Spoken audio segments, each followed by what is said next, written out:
The position of our body, of our core when we're running is a lot more important than most people think. And it's not just running, right? Our position is, if we can't set up in a good position, we're going to have issues on the front and back end of our lift, of our run, whatever activity we're doing. And I'll give you an example where, right, if I'm trying to deadlift and I'm coming back and, right, I hip hinged back and I'm down here and oop, I'm right, maybe not even this extreme, but I have a little more of this rounding position going on. I'm like, oh, I'm just gonna round here, right? We're really setting ourselves up for failure compared to if we had a nice neutral back, or if I'm here and I'm really hyperextended, same thing happens, right? If my back is in a compromised position, it's very hard for the rest of the muscles to want to work properly.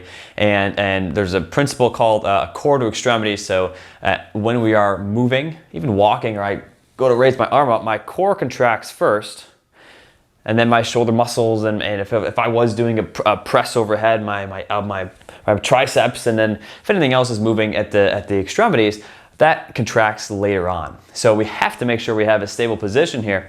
So we'll take running, for example. If I'm running and I'm more extended in the back, I used to always be very hyperextended here, we're gonna have issues contracting our muscles. Or if I'm more slouched, and some people are more slouched to run core kind of rounded shoulders this way, we're also gonna have problems. So we wanna be nice and neutral in the spine, but the question you might have is, well, Matt, how do we do that? And the answer is a hollow hold. So what we're talking about is, it's a great, not just a core exercise, but a core kind of a activation, and also teaching your body to maintain a neutral spinal position. So how do we do a hollow hold? You can start with the arms at your side, but I'd love to eventually get them up overhead. Step one is we're actually going to crunch up. So we're crunching up forward this way, right? And that's what we're doing here. And when we do this crunch, it's not just lifting my head, right? It's everything is I'm basically lifting my shoulders off the table. So it's not, again, this I don't care about. It's the shoulders up that I care much more about. But it's also, you're gonna squeeze your butt, point your toes, straighten your legs, and then raise your legs up in the air. So what we've essentially done is we've put our back in a more neutral position, not flat. I'm not flattening my back. I can round my back without lifting my shoulders off the ground.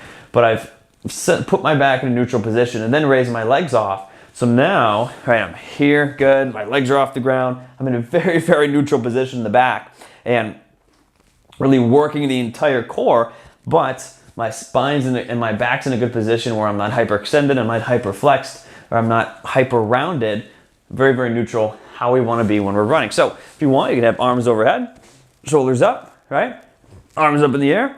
This is a hollow hold. And it's very, very difficult. Think about pushing your core up towards the ceiling, expanding out 360 degrees. Very tough. That's our hollow hold. And if you do that for 30 seconds, a minute, right? A great way just to build some control and stability here. That's going to translate very well to our running, where we're not hyperextended, we're not here. Nice and neutral.